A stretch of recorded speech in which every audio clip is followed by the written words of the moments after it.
Hare Krishna, are the devotees able to see the screen, chapter 11? Yes, Mataji. Yes, Mataji. Yeah, Hare Bol, Hare Bol. Thank you so much, Mataji. Okay, today we are starting chapter 11, aspects of transcendental service. So in that, we'll be discussing like 47 to 53. So 47 is servitorship, dasyam. So we have different types of relationships with Krishna, right? Out of that, it is servitorship as dasyam, friendship sakyam, atma nivedanam, and offering favorite articles. I mean, this is different. Okay, so let's see what is 47, servitorship dasyam. Okay, in dasyam, 1 second. Okay, so there are two levels within servitorship. As you can see in the PPT, one is karma arpanam, the other one is kainkaryam, serving in the mood of personal attendant, and karma arpanam means offering activities. So karma arpanam means, see, when a person performs occupational duties, he does varnashrama, he follows varnashrama rules, has some desires for sense enjoyment, and then he offers the results of works to Krishna. See, it means like a person who does work, but he offers the results to Krishna. So it's like a person who does his job, but part of his income he uses for Krishna conscious activities. So that becomes devotional service, right? So here, karma comes before bhakti. See, it is not totally he's into devotion. He is like materially inclined. He wants to work also. At the same time, that work becomes bhakti when he transfers it to, when he does it to please Krishna. So here, karma comes before bhakti. Karma means doing work. So devotion is added after work is done. Okay, so this is not yet pure devotional service. Okay, still such persons are accepted as devotees. Why? Because they dedicate the results of their work to Krishna. Okay, so this stage helps conditioned souls gradually rise spiritually. Okay, this is karma arpanam. Next, kainkaryam. Kainkaryam means personal attendant mode. So these are like pure devotees. Okay, so this is deeper servitorship. Here, one does not get, one does not act according to personal desire. So they don't act for their own sense gratification. So they act according to what Krishna desires. So service itself is the main activity. So bhakti comes first. Unlike in the other one, karma comes first, then comes bhakti. Now here, bhakti comes first, not karma or work. Okay, so this is called pure devotional service. They do everything for Krishna. They don't convert it for Krishna, they do it for Krishna. So it is direct engagement in serving the Lord, like a personal servant serving the master out of love. Okay, and in this servitorship, Prabhupada, in the purport, he gives some important points. See, Varnashrama allows regulated enjoyment while gradually elevating the soul. So we know, right, Varnashrama per the Vedas, they have their specific duties and responsibilities, right? So householders, they can perform rituals, but if done to satisfy Krishna, the same activity becomes devotional service. Okay, any activity meant to satisfy the Lord is called devotional service. If one still has material desires, they should offer results to Krishna. So when one serves without personal desire and only out of love, that person is a pure devotee. He is a Bhagavata. Okay, so according to the Naradiya Purana, one who constantly serves or even sincerely desires to serve is considered liberated. Okay, so in the Naradiya Purana, it is said, one who serves the Lord or even sincerely in his mind, if he thinks of serving the Lord, he is considered to be liberated. See, in Kali Yuga, we have this great boon. See, if we sincerely desire something, Krishna will give the result that we have done it. See, suppose for instance, if you are not able to visit Vrindavan, right? But in your mind, you have that sincere desire, like, oh Krishna, how I wish I could have gone to Vrindavan.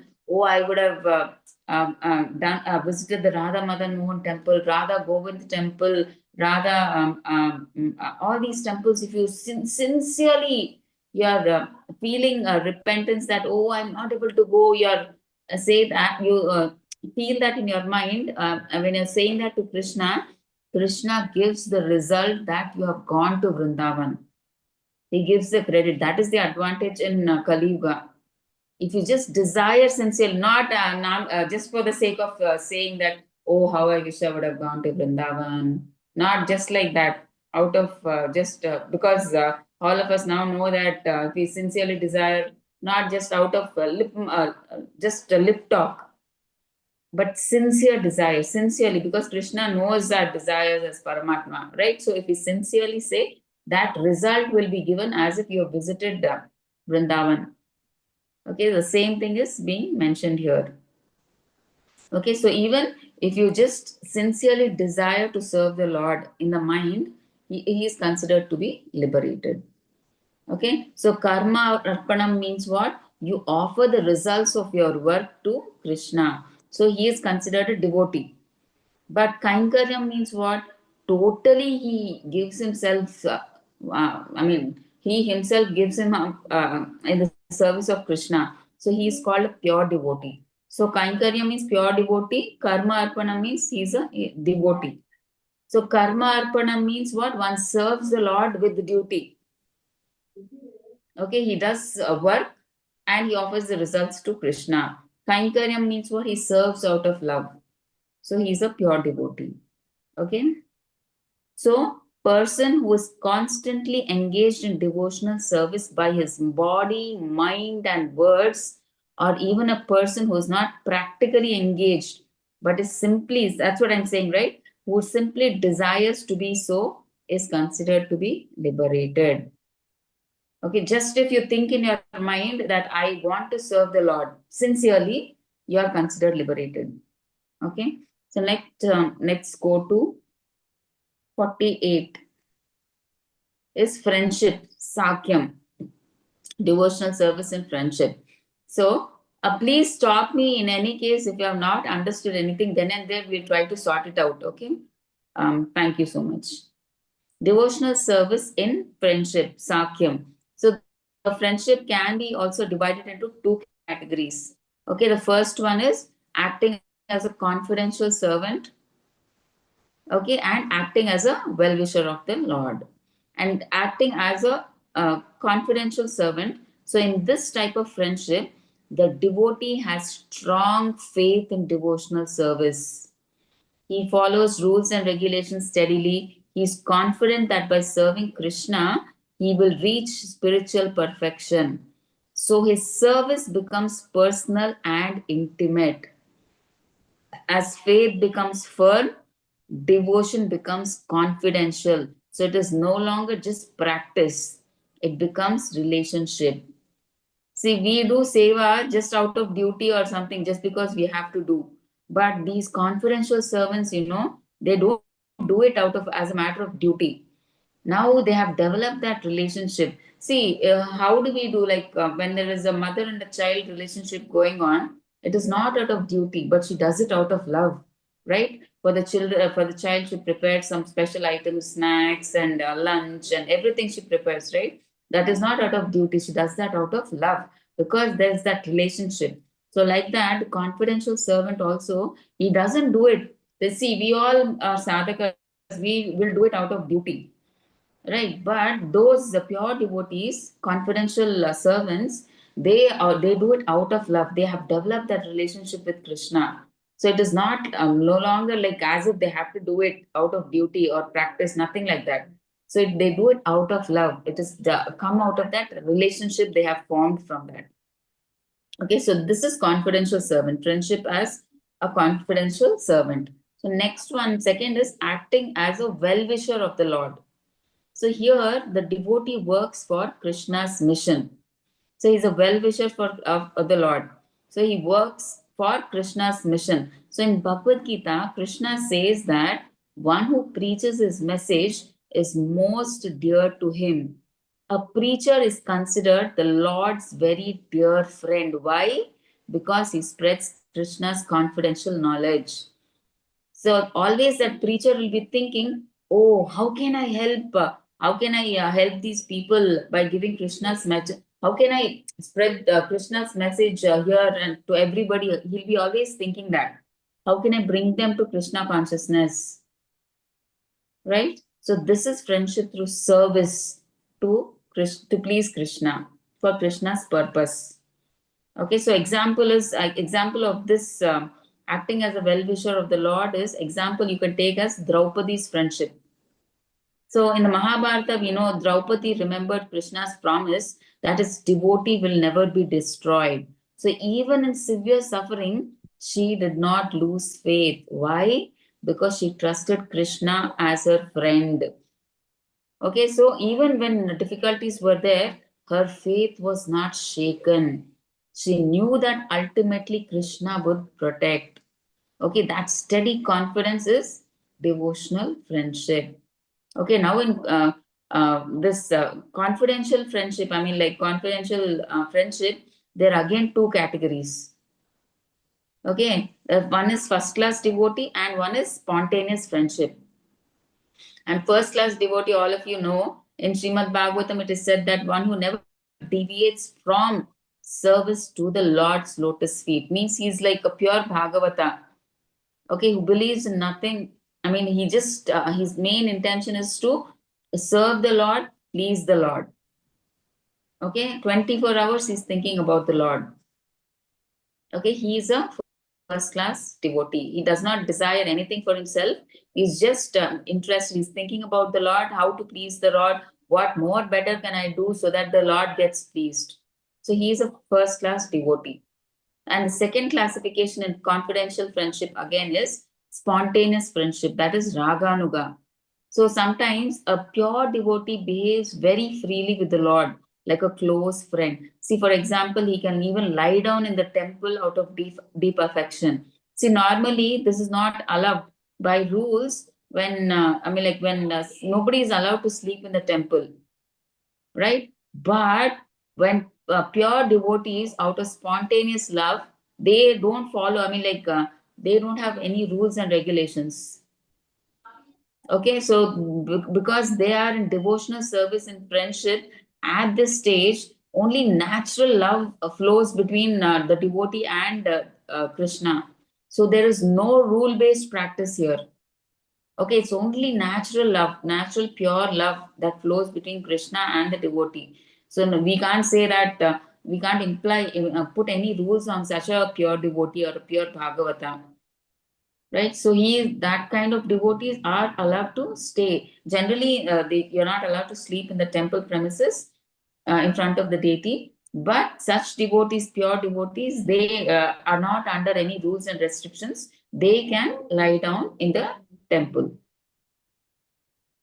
Okay, so that intimacy belongs to confidential friendship. See, externally it seems to cross regulative principles, but internally it is pure affection. Okay, pure affection to the Lord. Okay, so this is in that intimacy it belongs to confidential friendship. Okay, so now let's go to 49. Surrendering everything to Lord, Atma Nivedanam. So Atma Nivedanam means complete self-surrender. Again, and Prabhupada gives the meaning of self. When we say self-surrender, self can mean different things. Self can mean the soul, the mind, the body. Okay, so full surrender means the soul accepts Krishna as master and the mind thinks only for his pleasure. The body acts in his service. Okay, so nothing is done separately in the sense they don't do anything for their own sense gratification. Okay, it's not that my soul is yours, but like when you say that Krishna, I am yours, But inside you should not think that my plans are there. I have my own plans. Okay, true surrender means my thoughts, my actions, my life, my future, everything is for you, Krishna. Okay, so externally you say all this, and internally you say you have your own plans for sense gratification. It is not that. Okay, so real surrender means you use everything, yourself, your mind, your speech, your body, your actions, your everything for Krishna. Say, Krishna, I am yours. Okay, surrender means you use everything in the service of Krishna, yourself, your money, your family, your mind, your thoughts, your action, your speech, your body, your soul, everything for Krishna. Okay, and there are different shastras quoted. Prabhupada has given many shastras in reference to this. So I'll just try to read them as it is, as they're given in each of the shastras. So in the 11th canto of Srimad Bhagavatam, 29 chapter verse 34, Lord says, a person who has completely surrendered unto me and has completely given up all other activities is protected by me personally, both in this life and in the next. So, in other words, I wish to help him become more and more advanced in spiritual life. Such a person is to be understood as having already achieved sarshti, having equal opulences with the Supreme. Okay, so this is one as in Srimad Bhagavatam it is said. And next in Bhagavad Gita, it is said that as soon as a person surrenders, so they're saying, I mean, like what surrender means, and what is the benefit that you get for each Shastra they're trying to say, give us the benefits. So in Bhagavad Gita, it is said that as soon as a person surrenders unto the lotus feet of Krishna, Krishna takes charge of him and gives him a guarantee of protection from all sinful reactions. Okay, that is one thing. He also instructs from within so that the devotee may very quickly make advancement towards spiritual protection. So Krishna is there as Paramatma. So he instructs from within so that the devotee may make quick spiritual progression. Okay, so third is Srila Bhakti Vinod Thakur, our Sampradaya Acharya. He has sung a very beautiful song. So Bhakti Vinod Thakur has actually sung many songs and Vairagya and very beautiful songs. So in one of his songs of Sharanagati, he says, because he dedicates himself fully as a surrendered soul, in that he says, my mind, my household affairs, my body, whatever is in my position, my dear Lord, I offer to you for your service. Now you can do with them as you like. You are the supreme possessor of everything. So if you like, you can kill me. Or if you like, you can give me protection. All authority belongs to you. I have nothing to claim as my own. So this is what exalted Acharya is telling. I mean, he's telling it on behalf of all of us because he is anyway exalted. We should not think that he is so downfallen like that. We all are like that. On behalf of us, he's saying like that. Okay, that we have to take ourselves into consideration.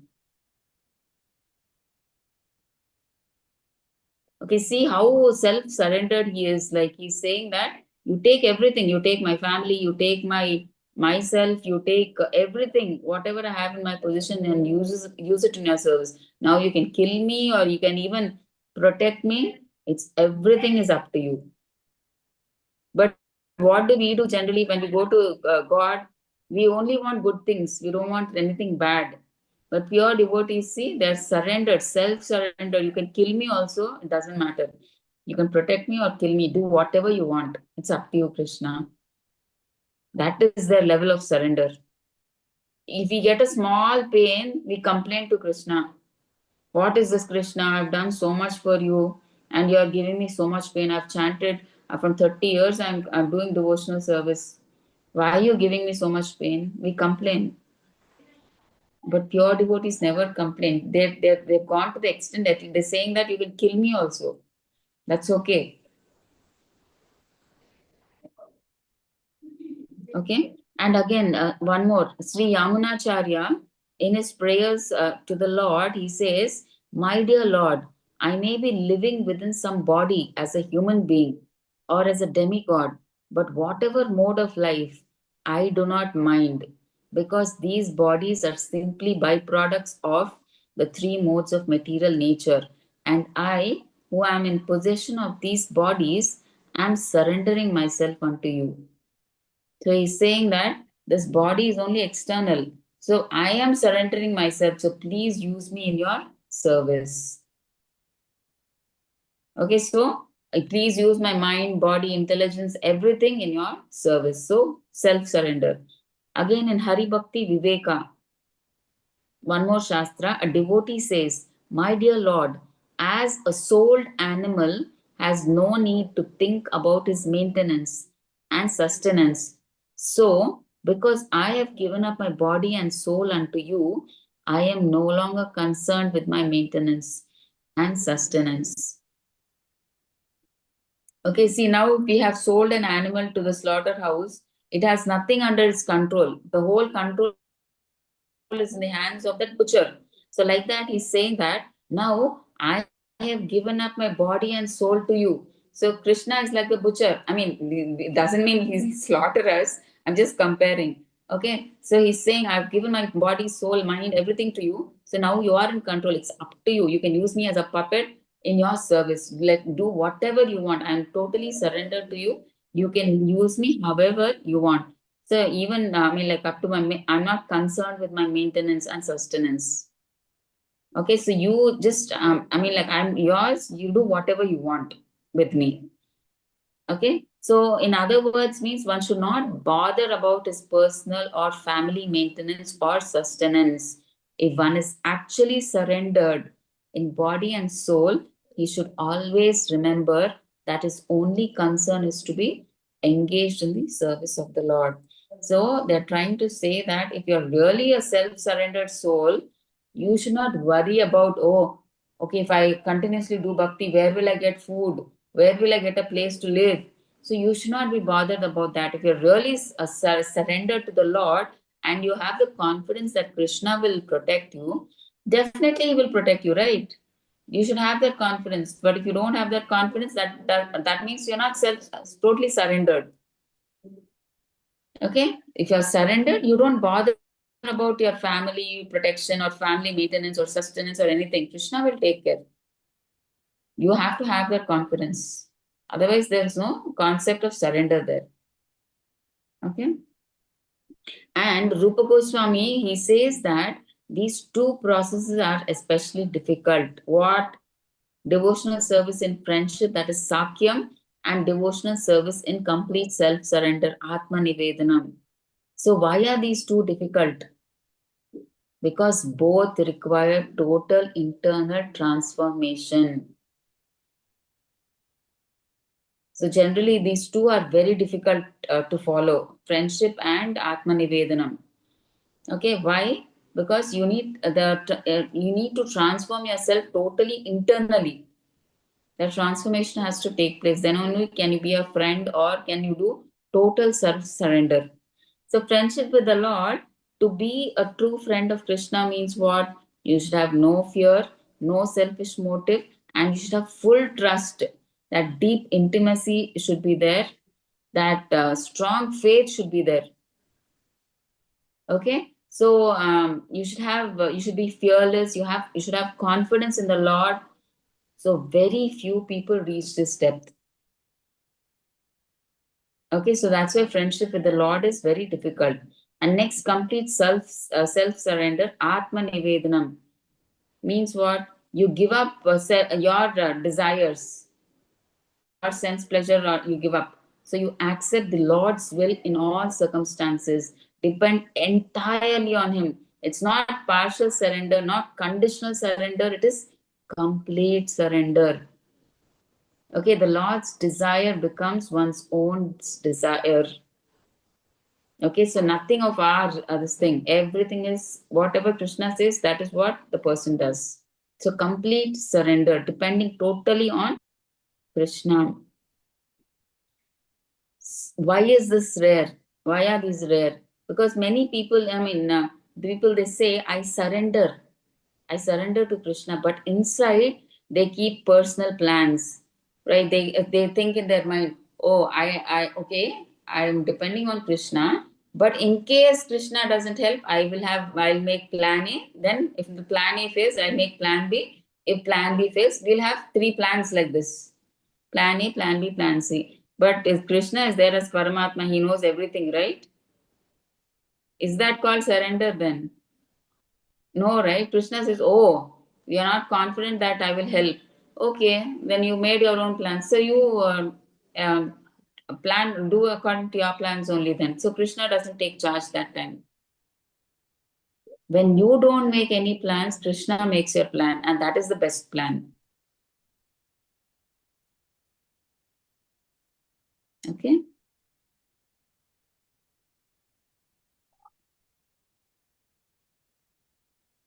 So friendship with the Lord means complete trust, and self-surrender means complete dependence on Krishna.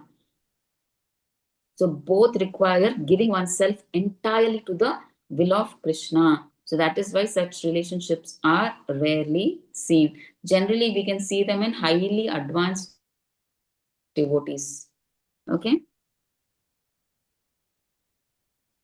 So let's go to the next one. 50. Offering a favorite article. Okay. In the purport, Prabhupada quotes from Srimad Bhagavatam, 11th chapter, verse 41. So Lord Krishna tells Uddhava, my dear friend, if someone offers me the best thing in his possession or anything which is very pleasing to him, he will be eternally benefited. So if you give any of your favorite article which you like to just to please Krishna, he will be eternally benefited. Okay, let's go to 51. Performing all endeavors for Krishna. So in Narada Pancharatra, it is explained that a real devotee does not divide into spiritual and material. See, performing all endeavors for Krishna means generally what do we think? When we say many of the devotees who are practicing spirituality, they say, oh, we are so much materially engrossed that we don't have time for spirituality. But here, what are they saying?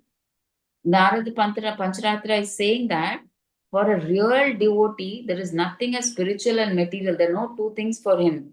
He converts all the material into spiritual and it becomes spiritualized. There is nothing as material and spiritual. So if you really plan out, see, the only difference between material and spiritual is your consciousness, basically. Okay, see, you have to eat every day, right? Earlier also you're eating, after you come to spirituality also you're eating. The only difference is you have to offer it to the Lord and then eat. Earlier you were eating for your sense gratification. Now you're offering it to the Lord to please Krishna, and then you're eating it. So it's just a change in consciousness. The same thing you're eating, but you're just offering it to Krishna. 10 minutes you put a tulsi, whatever you're eating, without onion garlic, offer it to the Lord, and then have it as prasadam after 10 minutes. Right? And we are anyway, because we are staying in this material world, we have to maintain the soul and body together. So we have to work. So we have to do a job. So we'll do the job. But we'll do it for Krishna. See, non-devotees, they do it for they earn and they use it for themselves, for their sense gratification. But the devotees, they use their income for propagating Krishna conscious activities. Right? So it is just for outside people, it looked at a devotee is doing job, a non-devotee is also doing job. What is the difference they think? But a devotee, he uses the income that he gets from his job for Krishna consciousness. But a non-devotee, he uses it for his sense gratification. It is just that. It is just adding Krishna to your life. All your material activities will become spiritual. That's it. It's not at all difficult. Your day out and day in will be spiritual. There is nothing material at all. If you really see, maybe for the outsider, it may appear materialistic, but you know it is not materialistic. It is spiritual that you're doing, right? So it's just the matter of consciousness. You just change your consciousness. Okay, that is more than enough. Okay, so here, whatever you do, so that's what they're saying here, performing all endeavors for Krishna. So everything, whatever you're doing, see you're sweeping the house, you're mopping the house. Don't say that I'm sweeping the house just to keep my house clean for myself. Say I'm keeping the house clean for Krishna. I'm mopping the house for Krishna. So that Krishna can nicely walk or whatever he can do in the house. Because you have deities in the house, right? Now it is Krishna's house, not your house. Right? He's the master. So we are like servants. So we have to, as Krishna's servants, we have to keep the house clean. So that way you say, okay, I'm keeping the house clean for Krishna. I'm mopping the house for Krishna. I'm cooking for Krishna. Okay, so like that, it's just a change of consciousness. Whatever you're doing, right? You do it materially. It looks for a other person's outside person, it looks material, but it is you're doing it for Krishna. So the consciousness is what matters. Okay, that is what all changes. Okay, so a devotee must engage in activities prescribed in revealed scriptures activities, and second is activities required for practical livelihood. So but the main thing is, as we've discussed, is consciousness. So we have to do our duties that are mentioned in the scriptures, and we have to do our regular duties. Okay, it's some what do you say, yagnas and all that we have to do, but to please Krishna. And we have to do our daily activities like sweeping, mopping, job, whatnot, washing dishes, cooking. So all that we have to do. But the main thing in all these activities is consciousness is very important. Consciousness that we are doing it for to please Krishna. That is important. Okay. So what this means is like, see, we do chanting, worshipping, hearing. Yes, these are the devotional duties. And side by side, what do we do? Earning money, managing home, running business. So these two can become devotional. See, anyway, chanting is devotional service. You're worshipping, doing puja, that is devotional service. You're hearing Krishna Katha, you're reading. So that is anyway devotional duties. But your daily duties, what you're earning money, managing a home, running a business. So these two can be, for outsiders, it look material, but these two can become devotional if you do it for to please Krishna. So you earn money, right? You do a job, earn money. So use that for Krishna consciousness, right? You're managing a home. Managing a home means what? You have to cook for Krishna, sweep, mop for Krishna. So like that, just do it for Krishna, right? Like that. So that I mean, here they've given an example like if a devotee owns a factory or a business, he can give whatever comes, whatever the results of the work, the profit, whatever comes in the service of Krishna. Okay, so that also becomes devotional service. Okay, so there is nothing material and spiritual. That is what Naradiya Pancharatra says, that everything is like material, I mean, spiritual.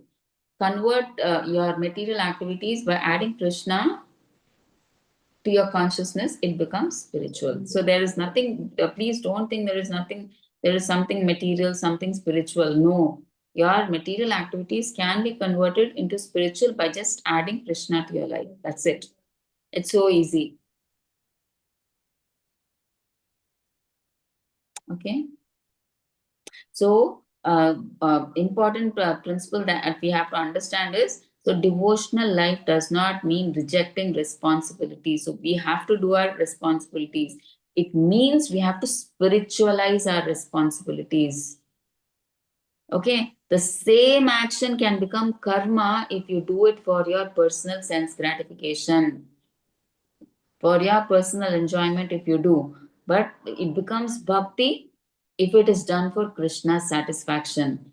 So that simple difference you have to know. The activity remains the same, but it is the change in consciousness that you're doing it for. That is the important thing. Okay.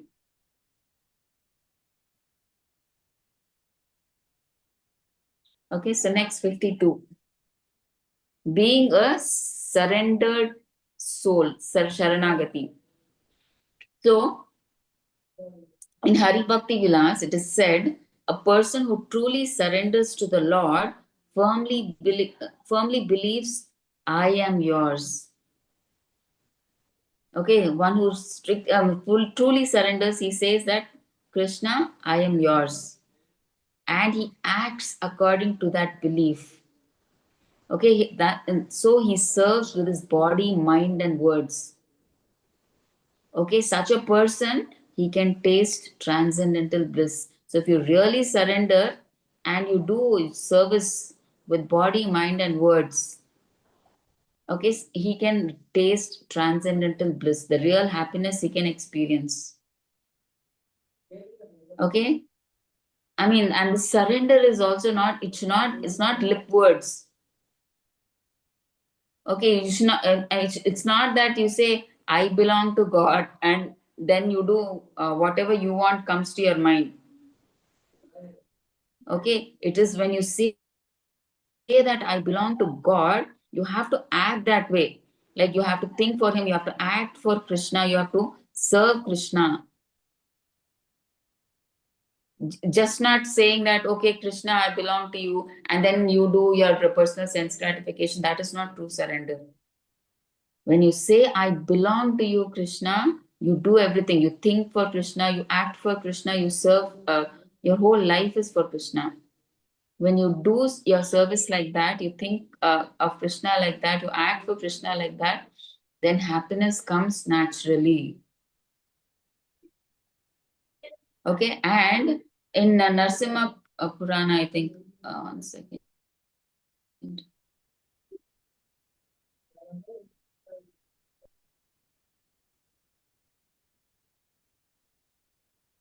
Yeah, in Narsimha Purana. So Narsimhadev says that anyone who prays to me, okay, earlier we saw a devotee surrendering. Right now, what is in Narsimha Purana saying? What does Narsimhadev say? Anyone who prays to me and takes shelter of me, he becomes my person. And I'm always there to protect him from all calamities. Okay, so Narsimhadev is giving that guarantee. If you say that I am yours, Krishna will also, I mean, Narsimhadev or Krishna will also say that I am always yours. I will also give you protection. Okay, so this shows the Lord's side of surrender. In the earlier this thing, we saw how the devotee surrenders. Now we are seeing the Lord's side of surrender. So when the devotee says, I am yours, the Lord is responding, oh, you are mine too. You are mine as well.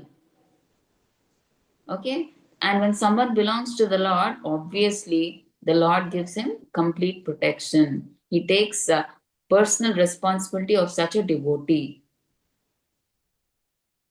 So in Hari Bhakti Vilas, the devotee says, I surrender completely. And in Narada Purana, Narsimha Purana, what the Lord says, I protect and I take care of you. So in the earlier one, we saw how the devotee surrenders. In the next one, we saw in Narsimha Purana, like the Lord surrenders from his side. He says, I protect and I take care of you. When somebody surrenders completely, Narasimhadev is saying, I protect and I take care of you.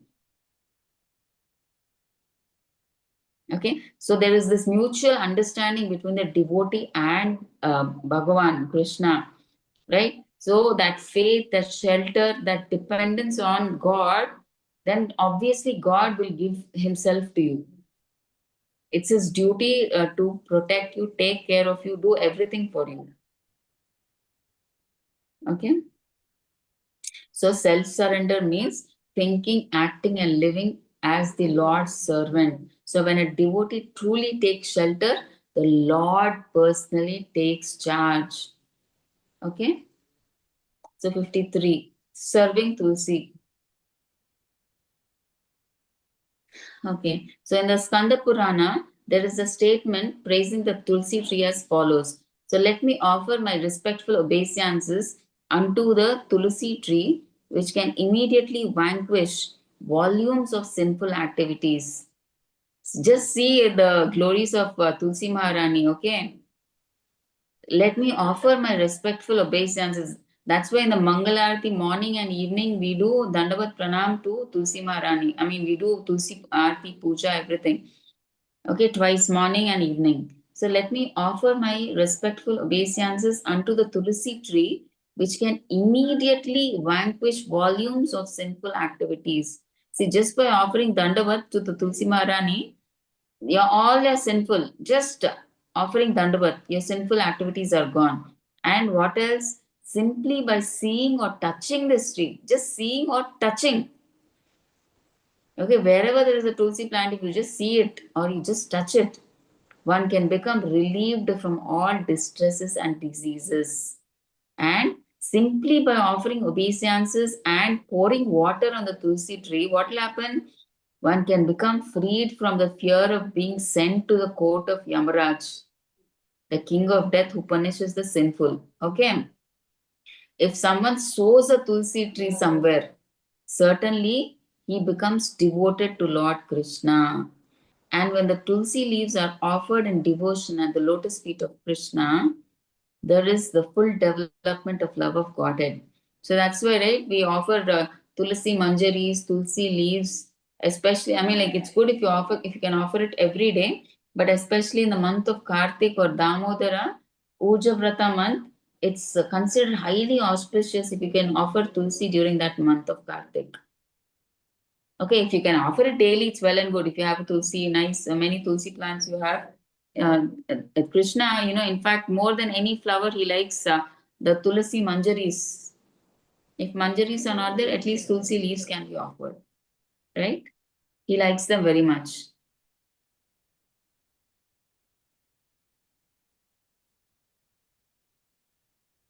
Okay, and in the Skanda Purana, it is also said that Tulasi is auspicious in all respects, simply by seeing, simply by touching, simply by even remembering, just see, remembering Tulsi Maharani, simply by praying to, simply by bowing before, simply by hearing about, or simply by sowing this tree, there is always auspiciousness.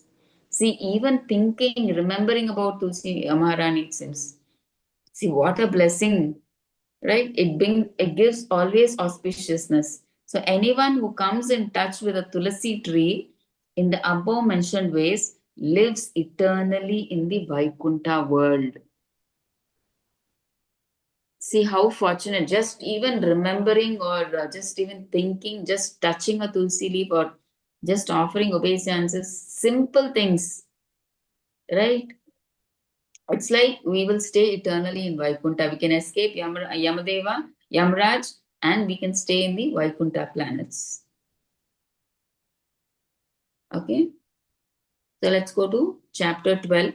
I just wanted to just start a bit of chapter 12 because if I take chapter 12 next week, it has so many points to be covered that will be too heavy for you. It will be a 2 hour class. But since we finished chapter 11 early, I thought it's better. I thought I'll take at least 4 points of chapter 12 so that it won't be a burden for you in the next class. That is my only concern. Otherwise, I wanted to take it separately, but the thing is, it'll be too much for you. So I thought at least in chapter 12, some 3, 4 points I'll cover, and next we can just, it'll be easy for us. We can finish it within an hour next week. Okay, so please bear with me. Further aspects, because it's hardly not even 40 minutes class, right? So that's why I thought we'll continue. At least we should have 1 hour of class, right? So I thought another 20 minutes we can close it. Yeah. So chapter 12, further aspects of transcendental service. Okay, continuation to the previous chapter. They're starting further aspects of transcendental service. So hearing the revealed scriptures. Okay, 54 is hearing revealed scriptures. So, what is revealed scripture? So, according to Srila Rupa Goswami, any book that gives enlightenment in the matter of advancing in devotional service is considered to be revealed scripture. Okay, that enlightens us in devotional service is called a revealed scripture.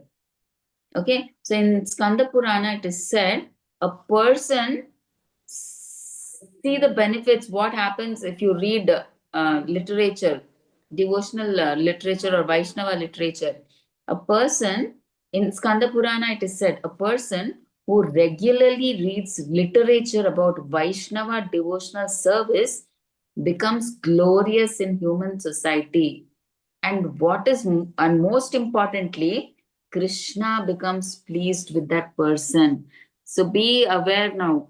At least because of that, all of us can start reading all these Vaishnava books, like the literature books like the Bhagavad Gita, Bhagavatam, Chaitanya Charitamrita. So we can start reading Nectar of Instruction, Nectar of Devotion, Ishopanishad. We can start reading all these, because by reading them, Krishna becomes pleased with that person.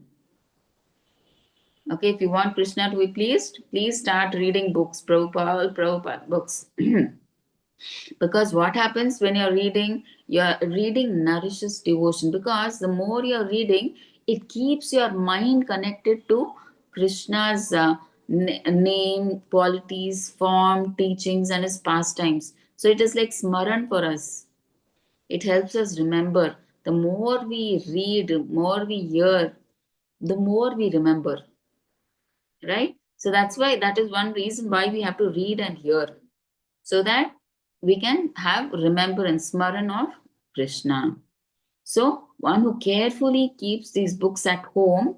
And one more thing, what second point they're saying, suppose you're not reading, in case you're don't, I mean, like, we really encourage you to read, but in case if they are not able to read, so one who carefully keeps these books at home and offers respect to them becomes freed from sinful reactions. So at least having the Bhagavad Gita, Bhagavatam, and just offering your respects to these books, also there is an advantage. You'll be freed from sinful reaction.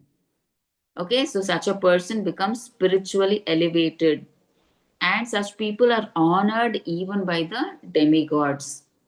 Okay, so who worship, who do puja of these books at home, respect them, they are honored even by the demigods. And those persons are, they get purified. I mean, all the sinful reactions go away. Okay, so reading devotional books pleases Krishna, and respecting them purifies the heart. So both help us grow spiritually. So also Narada Muni, it is said to Narada Muni, my dear Narada, a person who writes Vaishnava literature and keeps such literature at home. So who writes Vaishnava literature and who also keeps that literature at home has Lord Narayana always residing in his house. So if you have the Bhagavad Gita or Srimad Bhagavatam, all these books, it is like Krishna is there in your house. He's present. He's always residing in your house. Okay, and one more point is being said in the Srimad Bhagavatam 12.13.15. It is said, Srimad Bhagavatam is the essence of all Vedanta philosophy. See, we can't read all the Vedas. I mean, like, it is so huge. So all the summary is just given in the Srimad Bhagavatam. Okay, it is like the ripened fruit. So we all want the ripened fruit, right?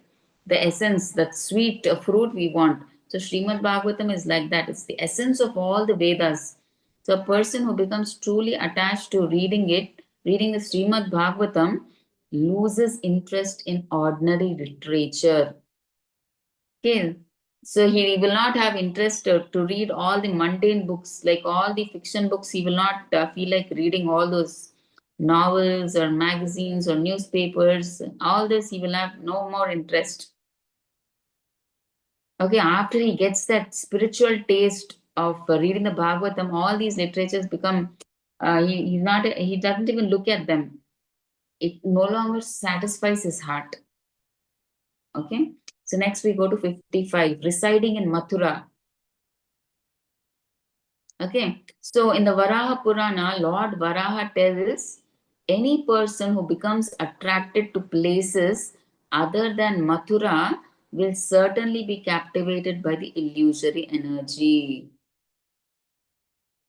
Okay, so if any person, he's attracted, generally what places we are attracted to? Switzerland, one says London, one says Paris, one says New Zealand. All these places we are attracted, right?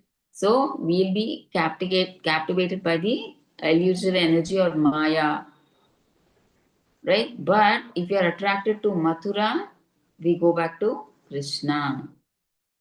So that's what Lord Varaha is telling. Any other person who becomes attracted to places other than Mathura, they'll be captured by Maya. Okay, but if you go to Mathura, Maya cannot capture you. And one more thing, in the Brahmanda Purana, it is said that all the results of traveling on all the pilgrimages within the three worlds can be achieved simply by touching the holy land of Mathura.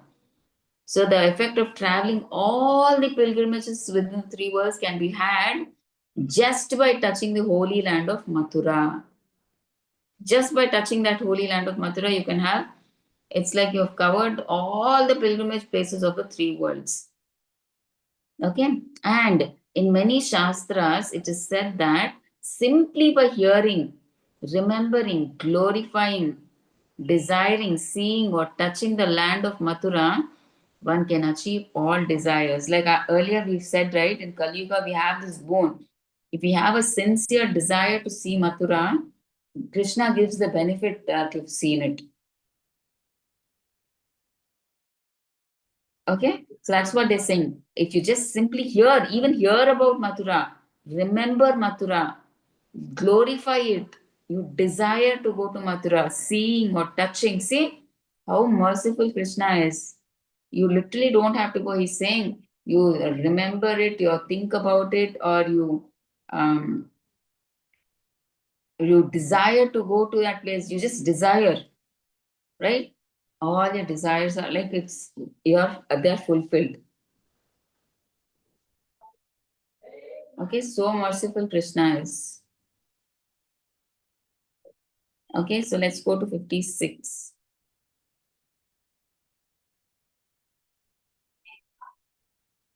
Okay, serving the devotees.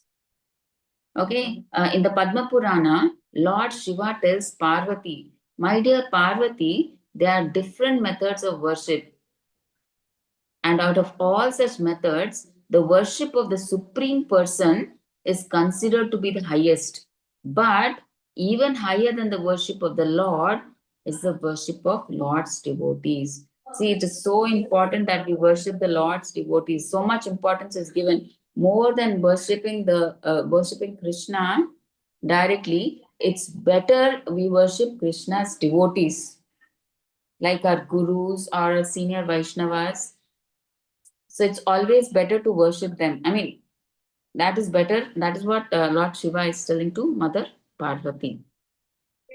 That is the glory of a pure devotee. Okay, Krishna gives more importance to his pure devotees than to himself. So that's why, when Hiranyakashipu was blaspheming Narayana himself, he did not take any charge. But the moment he started troubling Prahlada, that's when he came as Narsimha. Because the Lord is not worried about himself, he's more worried about his devotees. So when he started torturing Prahlada, that's when he took the form of Narsimha, because he could not see the torture that he was giving Prahlada. Because earlier also he was Hiranyakashipu was blaspheming Narayana, right? He killed my brother. He did this. He did that. I will kill him. I will. That's why. That's the reason he captured all the three worlds. He kept them under his custody, and he was searching for where is Vishnu. Where is Vishnu? So that time Narayana Krishna he didn't do anything because he's not considered. He leaves. He's not bothered. He hears from this ear and he leaves it through the other ear. But he cannot see his devotees being tortured. He always gives protection. That's why he came as Narayana and he killed him. Okay. And in the third canto, seventh chapter, verse 19 of Srimad Bhagavatam, it is said, let me become a sincere servant of the devotees, because by serving them, one can achieve unalloyed devotional service unto the lotus feet of the Lord. See, by serving devotees, what can happen? we can achieve unalloyed devotional service unto the lotus feet of the Lord. See, now we don't have that unalloyed devotional service to the Lord. We come with some intention. Oh Krishna, I want my daughter to be married. I will do this seva. You please finish this. So we come with some intention, but that unalloyed bhakti is not there in us now. Unalloyed bhakti means we have no more material desires, but only our intention is to please Krishna. We do everything for Krishna. So that is not there for us. Okay, but when we start serving pure devotees or senior Vaishnavas, we get that unalloyed bhakti. We try to serve Krishna with no material desires. That's what they're saying here. The service of devotees diminishes all miserable material conditions and develops within one. See, when you try to serve the Vaishnavas, all your material desires will go away, it seems, and you will develop that deep devotional love. That is why you are able to do unalloyed bhakti to Krishna. So, by serving Vaishnavas, you get unalloyed bhakti, which is so important for us because now ours is Mishra bhakti, it's mixed bhakti. Like we want something, that's why we do bhakti. Right? But we should come to the stage where our bhakti becomes unalloyed. We do service only to please Krishna, not for some material benefit. Okay? So, in the Skanda Purana, it is said persons whose bodies are marked with tilaka, symbolizing the conch shell, wheel, club, and lotus, and who keeps the leaves of tulasi on their heads, and whose bodies are always decorated with gopi chandana, even seen once, can help the seer be relieved from all sinful activities. Okay, so even see external marks like tilaka and tulasi, they are not just for decoration. Some people, they just put it as a fashion, the tilaka, and they try to show off that they are a devotee. They wear dhoti, they wear nice kurta, and they wear the kanti, and they put this chanting bag. So it's just not external marks. I mean, you're not trying to prove anybody to anything. At the end of the day, nobody sees your bhakti. It is finally you're answerable to Krishna. How much ever externally you show, Krishna is there as Paramatma inside. He knows, Array, whom are you bluffing? Whom are you faking off externally by showing all this? Internally, I know what you are. Krishna always keeps telling us. Externally, you're showing nicely that I am your humble servant, I am this, I am that. You will tell all these things. But how much of a humble servant you are, I know Krishna will say from within.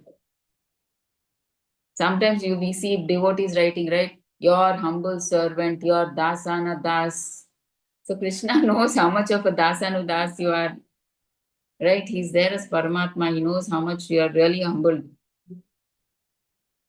Right? Yeah, some devotees truly, heartfully, they may be, right? But I'm just talking about those who are not. Krishna knows he's there as Paramatma in all of us, right? So we should not just try to fake it out. So all these external things that we are wearing, tilak, kanti, should remind others that you're a devotee of Krishna. They should be reminded of Krishna. So that is one purpose. Okay, but just don't think it is just a decoration or show. They show like dedication to the Lord. So when you put this tilaka, it's like Krishna is sitting on your forehead. His legs are there and Tulsi Maharani is there. How fortunate, right? And you put it on your 12 parts of 12 body parts also, right? Your whole body becomes a temple. Okay, so when you put all these decorations, the kantimala, you put all these, it shows your dedication to the Lord, your identity as a servant. Okay, and constant remembrance of Him. When you put all these things, kanti and everything, you try to remind yourself of Krishna. You remind yourself of Krishna, and seeing you, also others also say get reminded of Krishna. So such a devotee carries spiritual influence. See, a devotee is a devotee whom seeing that person, they are reminded of Krishna. See, if you see a devotee, you should think, oh, you should you should remind yourself. I mean, like when you see that devotee, you get reminded of Krishna. You should be a devotee like that, not just like an ordinary person who just for show wearing kanti and all this and just coming and going and not like that.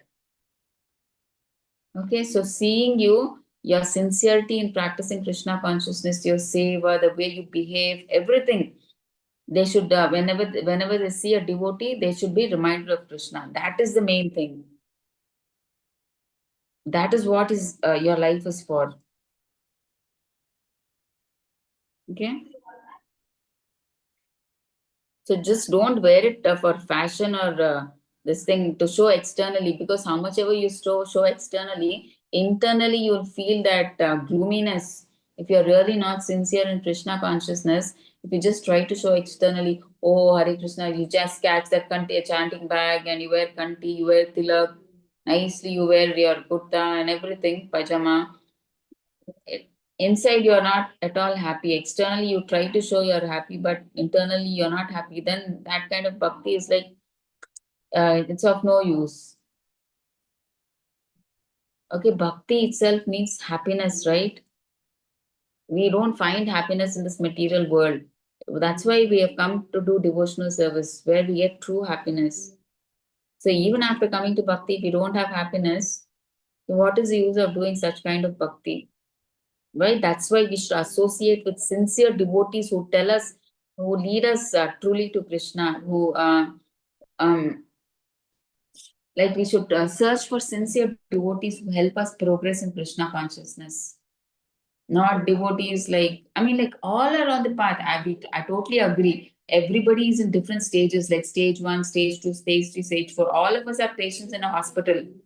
But we should associate with people who are seniors, who can guide us. See, we should not associate with neophytes. So neophytes should associate with seniors who can guide them and make them progress spiritually, more elevate themselves spiritually. If neophytes start associating only with neophytes, they don't grow, right? You should, I mean, like try to get in touch with seniors, talk to them. How can I? What should I do to progress? What is the thing that I have to do? So like that, just it's all about knowledge. Spiritual knowledge is endless. The more you learn, the more you learn, the more you have to learn. You get to learn, and more you learn, also you think you will understand that there's still so much to learn. Okay, because Krishna is endless. So Prabhupada has given so many books, 80 volumes of books. This whole life is not enough for that. Because the more, see that Bhagavad Gita itself, the more you read it, every time you read, you get new realizations. Actually, Bhagavad Gita is said to be the ABC of spiritual life. That Bhagavad Gita itself, the more you read, the more newer realizations you get. Right. So that is how our spiritual books are. We keep getting new realization. There's so much to learn. In one book, by reading the same book again itself, you get so many realizations. You gain so much, right? Okay, so we should not just put externally all these tilaka and just to show off. Okay, but we should have these tilaka and all these are for just to show our dedication to the Lord, so that we can represent Krishna as His servant, and so that we can make others remind them of Krishna. Because see, sometimes I've experienced, I don't know, I think all of you must have definitely experienced that. Because when we put the tilak and we have the chanting bag in our hand, many people on the road, they come they don't know us. They come and say Hare Krishna. Initially I was like surprised, see, but we made them say Hare Krishna through their mouth, the non-devotees. Even when I was going to Tirupati, also many times I've seen they automatically they see my tilaka and they're chanting bag in the hand. They say Hare Krishna, right? It feels so nice. You made them utter the word Hare Krishna. through their mouth without you do anything. Just by your tilaka and your kanti, they see, they understand the chanting back, they understand your Hare Krishnas. And they say Hare Krishna. We don't say anything. They come and they say Hare Krishna. On the road also I've experienced once a cycle person also, he said Hare Krishna. Right? So it's so fortunate that by your appearance, you're making the other person see Krishna in you. And you're making them say Hare Krishna, right? It feels so good. Okay. And in first canto, 19th chapter, verse 33 of Srimad Bhagavatam, there is no doubt about one's becoming freed from all reactions to sinful activities after visiting a devotee or touching his lotus feet or giving him a sitting place. Even by remembering the activities of such a Vaishnava, one becomes purified along with one's whole family. And what then can be said of rendering direct service to him? See how fortunate we are. Like, see, there's no doubt about one's becoming freed from all reactions to sinful activities after visiting a devotee. See, just if you visit that devotee, or you just touch his lotus feet, or you just give him a place to sit, all your sinful reactions will go away, it seems. And if you just remember the activities of such a Vaishnava, you become purified, it seems.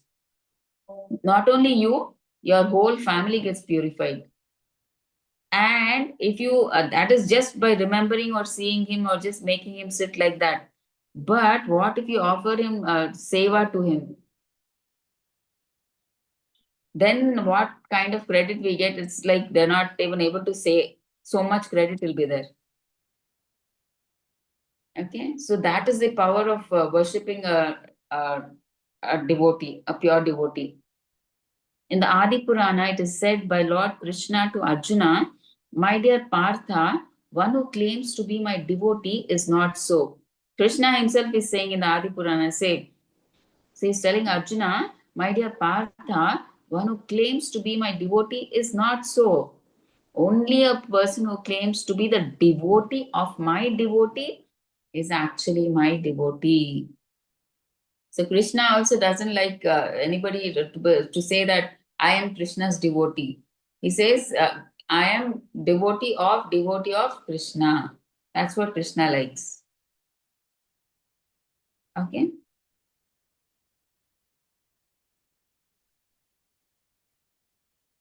See, we when we serve other devotees, then only we get humility. Right. So that is why when we serve devotees, see, real devotion means what? Serving Krishna's devotees, respecting them, feeling oneself lower than him. And so we try to become humble when we serve other devotees. Okay. So that's why we should, that is one more reason why we have to serve devotees, so that we can be humble. That is one thing. I mean, serving pure devotees itself is another level. We get unalloyed devotion, all our sins are purified. That is different. But for us, at the same time, we become humble. We should not think that we are something, something, something. Okay? Because we know that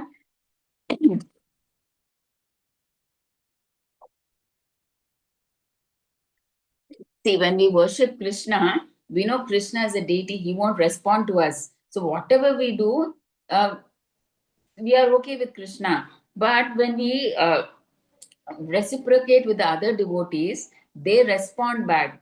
They either criticize or they praise us. So that is when we have to be humble.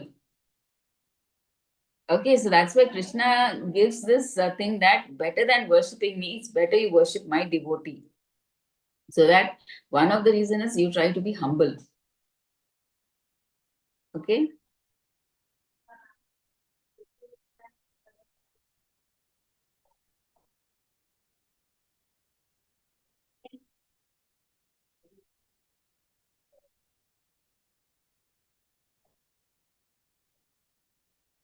Okay, so why like that? Because you should not directly think that, oh, I'm very great, I'm close to God. So you should think that I'm a servant of His servant. So you should not think that, oh, I'm great, that I'm a great devotee of Krishna, I'm close to God. You should not think like that. So what you should think, I'm a servant of his servant. Okay, so that is one thing. So let's go to 57.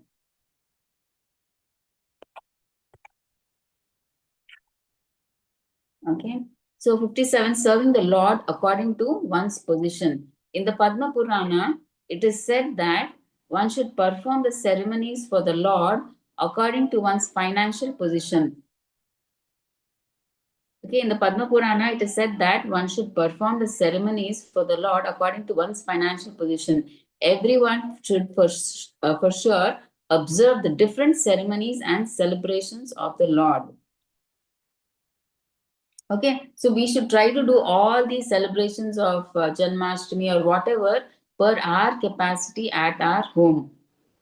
Right, whatever we have within our limits, but for sure we should celebrate. Like, see, now Gaur Purnima is coming on 3rd, March 3rd. So to our capacity, we can do whatever we can. If you have DPs at home or photos at home, you can do celebrations. Like, you can make a small offering, you can put flowers, you can do all those things. Like, you can put tulsi manjari or whatever. I mean, and then you can make some offering, and then you can celebrate according to your level, and you can distribute that prasadam.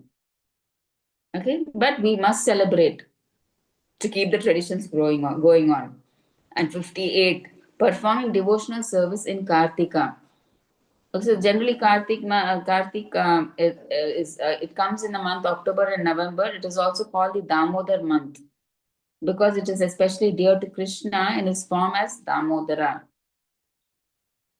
Okay, so Damodara means what? The child Krishna who was lovingly bound by Mother Yashoda with a rope. And why is this Kartik month so special? Because first is Kartika is very dear to the Lord. Okay, and devotional service that you perform during this time gives special spiritual benefit. It gives 1,000 times the benefit, especially if you do it in Vrindavan and places like Vrindavan and Madura. It is like 1,000 times the benefit, right? In other places, it is like they say 100 times. It multiplies, right? That's why they say in the month of Kartik, do more of spiritual service, more of chanting, more of reading, more of service, everything more, because it gives 1,000 times the benefit. Okay, and you worship especially the Lord Damodara in the month of Kartik. Like, Dama means what? Rope. Udara means stomach. So a rope tied around the stomach of Krishna. So that form of Krishna is Damodara. We worship in the month of Kartik.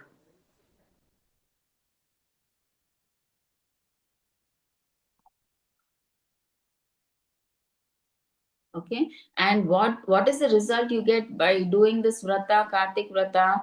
So according to Padma Purana, it is said that the Lord may give liberation or material happiness, but devotional service performed in Mathura during Kartika helps one attain pure devotional service. So in the month of Kartik, if we do all this service, what happens? We get pure devotional service. So even someone who's not very advanced, if they sincerely follow devotional principles during this month in Mathura, can very easily receive the Lord's personal service. So even a non-devotee who during the month of Kartik, in the month of in Mathura, if he follows all these devotional principles, even he can get Lord Krishna's personal service. Okay, 59.